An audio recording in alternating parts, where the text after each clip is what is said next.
بسم اللہ الرحمن الرحیم نحمده ونصلی علی رسولہ الکریم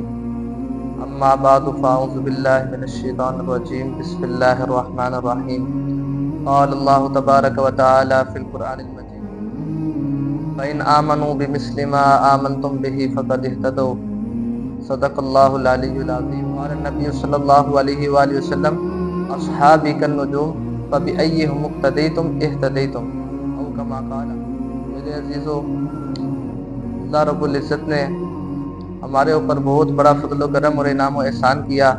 کہ اللہ رب العزت نے ہمیں حضور صلی اللہ علیہ وسلم کی امت کے اندر پیدا کیا، اور ہمیں اللہ رب العزت نے آپ صلی اللہ علیہ وسلم کا امتی بنا کر بھیجا، اور حضور صلی اللہ علیہ وسلم رحمت للعالمین ہے، تمام جو ہے وہ دنیا کے لیے رحمت بنا کر بھیجے گئے ہیں۔ اب حضور صلی اللہ علیہ وسلم نے آ کر اس دنیا کے اندر محنت کی، دین کی محنت کی، تمام انبیاء نے آ کر دین کی محنت کی۔ اللہ تعالیٰ نے اپنے حبیب کو بھی اسی دین کی محنت کے لیے دنیا کے اندر بھیجا، اور وہ دنیا کے اندر آ کر اللہ کا حکم جو ہے وہ امت کو سنایا کرتے تھے، اللہ کے بندوں کو اللہ کے احکام بتلایا کرتے تھے، اور اپنے سنت طریقے ان کو بتلایا کرتے تھے، اور لوگوں کا تعلق تمام معبودان باطلہ سے ہٹا کر وہ ایک وحدہ لا شریک لہ اللہ کی طرف بلایا کرتے تھے، اور وہ لوگوں کا تعلق اور لوگوں کو دنیا کی زندگی سے بے رغبتی دلا کر آخرت کی زندگی کی بے رغبت دلایا کرتے تھے، اور وہ لوگوں کو دنیا کی تنگیوں سے نکال کر آخرت کی وسعتوں کی طرف لے جایا کرتے تھے، اور وہ لوگوں کو دنیا کے غموں سے، پریشانیوں سے اور ٹینشنوں سے نکال کر آخرت کے سکون والی اور آرام والی اور عزت والی زندگی کی طرف لے جایا کرتے تھے۔ یہ آ کر انبیاء علیہ السلام دنیا کے اندر جو ہے وہ اپنے امتیوں کا ذہن بنایا کرتے تھے۔ اب حضور صلی اللہ علیہ وسلم نے بھی جو ہے وہ ساری زندگی اسی چیز کی محنت کی، اور صحابہ کرام کی ایسے ہی تربیت فرمائی۔ اب اللہ کے نبی نے حجۃ الوداع کے موقع پر صحابہ کرام کی طرف متوجہ ہو کر فرمایا کہ اے میرے صحابہ، کیا میں نے دین آپ تک پہنچا دیا؟ الا هل بلغت؟ کیا میں نے دین آپ تک پہنچا دیا؟ صحابہ کرام نے فوراً عرض کی کہ اے اللہ کے رسول، آپ نے دین کو پہنچانے کا حق ادا کر دیا۔ پھر اللہ کے نبی علیہ السلام نے فرمایا فَلْيُبَلِّغِ الشَّاهِدُ الْغَائِبَ، اب غائبین تک دین کو پہنچانا یہ آپ کی ذمہ داری ہے۔ تو صحابہ کرام جو ہے اس بات کو فوراً سمجھ گئے۔ اب غائبین سے مراد آپ اور ہم لوگ۔ اب صحابہ کرام نے اس دین کو پہنچانے کی خاطر طرح طرح کی مشقتوں کو جھیلا۔ صحابہ کرام اس دین کو پہنچانے کی خاطر ان کے گھر اجڑ گئے، صحابہ کرام کی خاطر صحابہ کرام کی بیویوں نے جو ہے وہ صحابہ کرام زندہ تھے اور ان کی بیویوں نے بیواؤں کی طرح زندگی گزاری، صحابہ کرام زندہ تھے اور ان کے بچوں نے یتیموں اور مسکینوں کی طرح جو ہے وہ زندگی گزاری، اور صحابہ کرام کے والدین نے اپنے بچوں کے بغیر جو ہے وہ زندگی گزاری، اور صحابہ کرام نے اس دین کی خاطر اپنے خون کو پیش کیا، اپنے پسینے کو پیش کیا، اپنے آرام کو چھوڑا، اپنے کھانے پینے کو چھوڑا، اپنی ضرورت اور ہر حاجت کو چھوڑا، اور دین کے اوپر اپنا من تن دھن لگا دیا۔ حضرت ابوبکر صدیق رضی اللہ عنہ کو اتنا مارا گیا اس دین کی خاطر کہ وہ پہچانے نہیں جاتے تھے اور بے ہوش ہو گئے، اور حضرت عمر رضی اللہ عنہ کو اس دین کی خاطر جو ہے خنجر مارا گیا، اور جس سے جو ہے وہ ان کو اکثر غشی ہو جاتی تھی، اکثر غشی میں رہتے تھے، اور حضرت عثمان غنی رضی اللہ عنہ کو ان کے گھر میں جا کر ان کو شہید کر دیا گیا، اور قرآن مجید کے اوپر ان کے خون کے جو ہے وہ قطرے گرے، اور حضرت علی رضی اللہ عنہ کو اسی دین کی خاطر ان کے دماغ کے اوپر تلوار کو رکھ کر اندر تک اتار دیا گیا، زہر آلود تلوار کو ان کے دماغ پہ رکھ کر اندر تک اتار دیا گیا، اور حضرت حسن رضی اللہ عنہ کو اسی دین کی خاطر زہر دیا گیا، اور حضرت حسین رضی اللہ عنہ کو اسی دین کی خاطر کربلا کے میدان کے اندر ان کی خون کو اور ان کے پسینے کو کربلا کی خاک میں ملا دیا گیا۔ اسی طرح حضرت فاطمہ الزہرا رضی اللہ تعالی عنہا، ان کو اس دین کی خاطر ان کے جو ہے وہ ہاتھ کٹ گئے، ان کے جو ہے وہ چھاتی پر جو ہے وہ سینے پر نشان آ گئے رسی کے، اور حضرت فاطمہ رضی اللہ عنہا کی بھوک کی وجہ سے ان کی آنکھیں گر گئیں، اور تمام صحابہ رضی اللہ عنہ بھوکے اور پیاسے ستائے کے اندر حضور صلی اللہ علیہ وسلم کے دنام مبارک شہید کیے گئے، اور حضور صلی اللہ علیہ وسلم نماز پڑھ رہے تھے، کفار مکہ نے آ کر آپ صلی اللہ علیہ وسلم کے گردن مبارک کے اوپر اونٹ کی پگڑی کو ڈال کر رکھ دیا، اور حضور صلی اللہ علیہ وسلم نماز پڑھ رہے تھے تو ایک شخص آیا اور اس نے آ کر آپ صلی اللہ علیہ وسلم کی گردن میں جو ہے وہ چادر کو ڈالا اور اس کو زور سے کھینچا. حضور صلی اللہ علیہ وسلم کی اس وجہ سے آپ صلی اللہ علیہ وسلم کو بہت زیادہ تکلیف ہوئی اور آپ علیہ السلام کی گردن مبارک سرخ ہو گئی. اور حضور صلی اللہ علیہ وسلم کو اسی دین کی خاطر بڑی مجلسوں میں آپ کی بیٹیوں کو طلاق دی گئی. اور حضور صلی اللہ علیہ وسلم نے اسی دین کی خاطر آپ علیہ السلام کے گھر میں 2 مہینے تک چولہا نہیں جلتا تھا. اور حضور صلی اللہ علیہ وسلم نے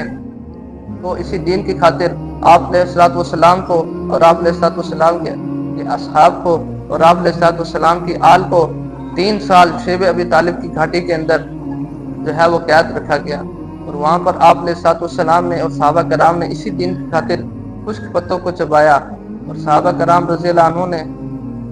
حضرت حمزہ رضی اللہ عنہ آپ علیہ السلام کے چچا ہیں, ان کے اسی دین کی خاطر جو ہے جسم کے 12 ٹکڑے کیے گئے.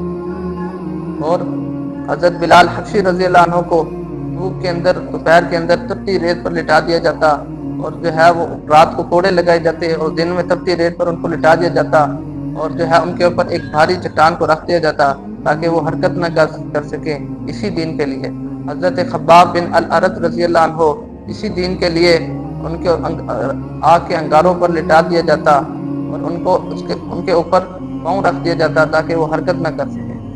حضرت خنسہ رضی اللہ عنہ کے 4 بیٹے تھے, چاروں اللہ کے راستے میں نکلے اور جہاد کیا اور اپنے اللہ کے راستے میں نکل کر جام شہادت کو نوش کیا.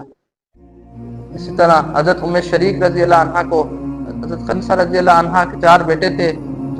چاروں اللہ کے راستے میں نکل کر انہوں نے جہاد کیا اور انہوں نے جام شہادت کو نوش کیا. اسی طرح حضرت ام شریک رضی اللہ عنہ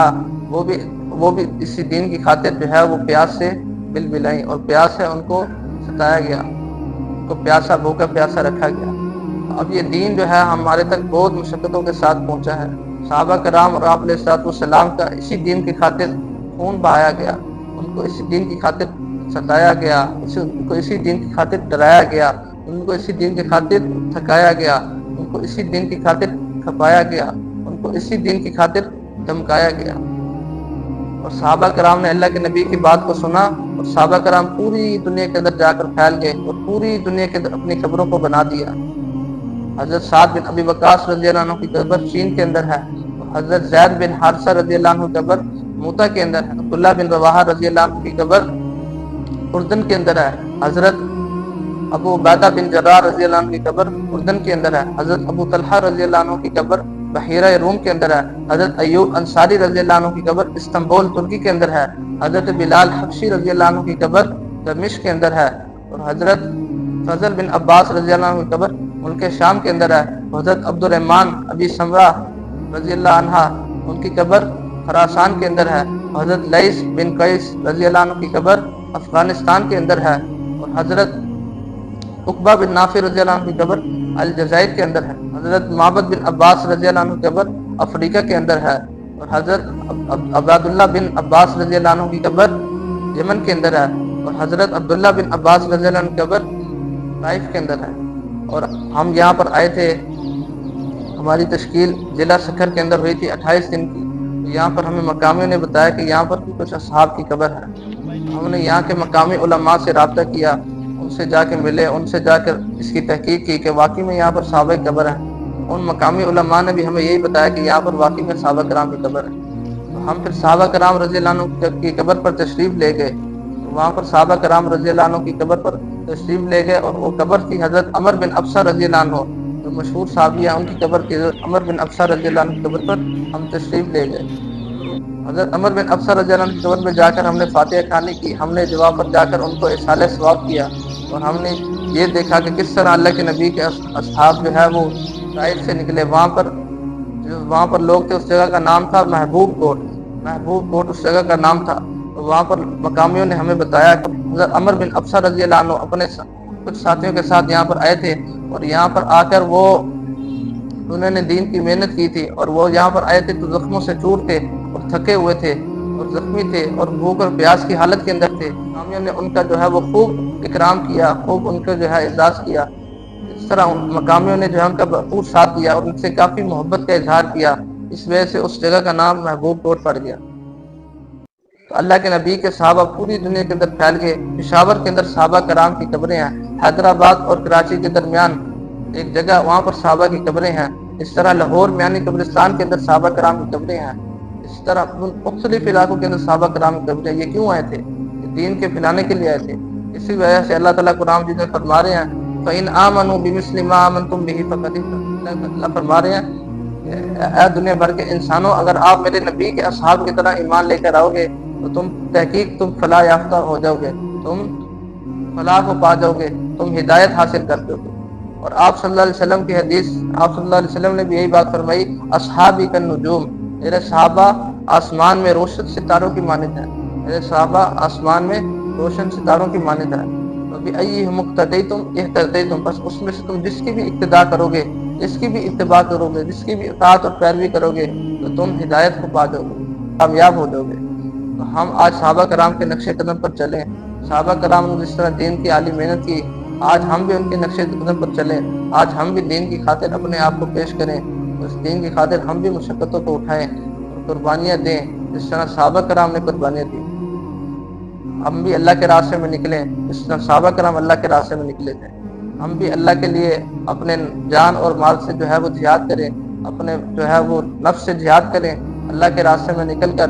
اللہ رب العزت سے اپنے تعلق کو مضبوط تر کریں اور ساری دنیا کے انسانیت کی جو ہے وہ ہمدردی لے کر، ساری دنیا کے انسانوں کی ہمدردی لے کر ہم ساری دنیا کے انسانوں کی طرف جائیں اور وہاں پر جا کر اللہ کا پیغام اللہ کے بندوں تک پہنچائیں جس طرح کے صحابہ کرام نے کیا.